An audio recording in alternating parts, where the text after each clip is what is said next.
Hey guys, Cat 7 here. Alright, it is May 2nd, 2018, and I'm back at the Mallory Trail for a second day. And today we're going to look at some more cool stuff and have some fun with allergies and deer ticks biting me too. So, in any case, we're here at Mallory, and we're still going over the trail. The serpent wall is back behind us, and we're going up the trail towards the Sawmill Brook. And what we have here is an opening in the wall, but this is a purposeful opening in the wall. And you know, Barbara DeLong and Patrick Cook, in their film Secrets of the Stones, mentioned that there are no openings in the stone walls anywhere that they can tell that is purposeful, etc., etc.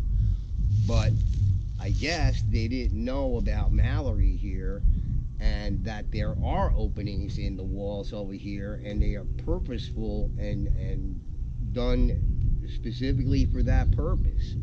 And you know, my take on these walls is that they are archaic. So you know, to me, this attribution should go to the archaic peoples who built these walls. Now, most of the openings, and there's several in the Mallory area here, we're going to look at a lot of them. And there's another one right up here that we're going to look up right now in this video.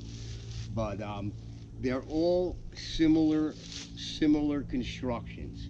You'll find these stones on the ends of the walls, you know, that have a flat side to them. You know, the other parts of it may be round or whatever, but whoever was picking the stones for these end stones were picking flat sided large stones, and they were placing it on the ends of these walls to create these openings. And the construction of this is, you know, first of all, this stone here that's on the end here as the end stone with the flat side here, that stone has got to weigh like 400 or 500 pounds or something like that. So, you know, I don't see where it was necessary to overbuild like this unless you know, just simply had it easy enough to do so. So in any case, we're going to take a look at the construction of this because it shows some level of really understanding. Now, the building techniques used with this are relatively similar to the same techniques used today when you want to construct a stone wall made of irregular shaped stones. Of course, more modern day stone walls are built with more you know, block and stone that's more amenable to the construction. They're usually flat on, you know, many sides, and those stones are picked for good reason, because it's much easier to construct a stone wall out of, you know, sort of regular dimensioned you know, blocks of whatever you're using. It's going to be a lot easier to construct a wall with that type of material than it is with these irregularly shaped stones. So you can see the techniques used in here are more or less the same techniques used today. We're going to take a little closer look at that so we can see just how ingenious this is, you know, because there was some effort put into this, and it shows a certain level of understanding that goes above just, you know, sort of primitive caveman know-how. Okay, so in any case, let's take a look at some of that stuff. I'm gonna grab the camera here. And if you notice, again, with the stones that they pick, they have a relatively straighter and flatter side. They pick these stones purposely, and you can see in here wedges or shims put in here to stabilize the stones and to secure them so they don't move. So you can see these tucked in there. This little wedge right here, there's another wedge underneath here. Actually, this one's not even secured in there, but you can see it's very old. It has the moss on it, and you know, obviously it's put in there to stabilize this. So this shows a certain level of understanding of building techniques, and you know, we use these today for a regulated shimming method, but you can see that all over this site, and even in some very weird areas where you see this going on, where it seems like, you know, who would do that? But in any case, I just wanted to show you the first opening here in the stone walls that looks to me original construction, archaic construction, and we'll see others along here. So what you'll often hear people say is that, okay, so they created that for the benefit of the trail through Mallory. The only problem with that is that all the rest of the openings that you find like this in the stone walls, the trail does not run through there. And the places where the trail does run through the walls were broken down in order, you know, for the path to pass through the wall. So in any case, let's take a walk up here, because there's another opening up here, and we're going to look at that right now. And you know, as I said, there's a number of these built openings throughout Mallory over here, and in a couple of places in an adjacent part, the trail actually goes through one of those, but in all the rest of them, the trail does not go through there, and where the trail does, the wall is broken down. Okay, so here's another one over here.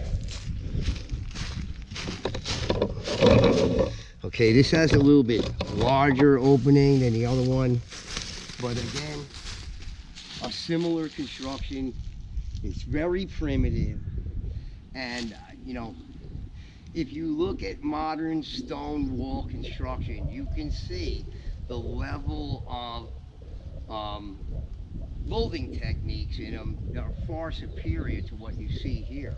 But certainly people back in those times were capable of creating walls like we have today. So it doesn't make sense unless, you know, there was some other things involved. So anyway, here's another entranceway, okay? And you can see here, there's no evidence of a trail going through here. So here's an opening in a wall, no evidence of a trail going through it. So to me, this is pre-existing.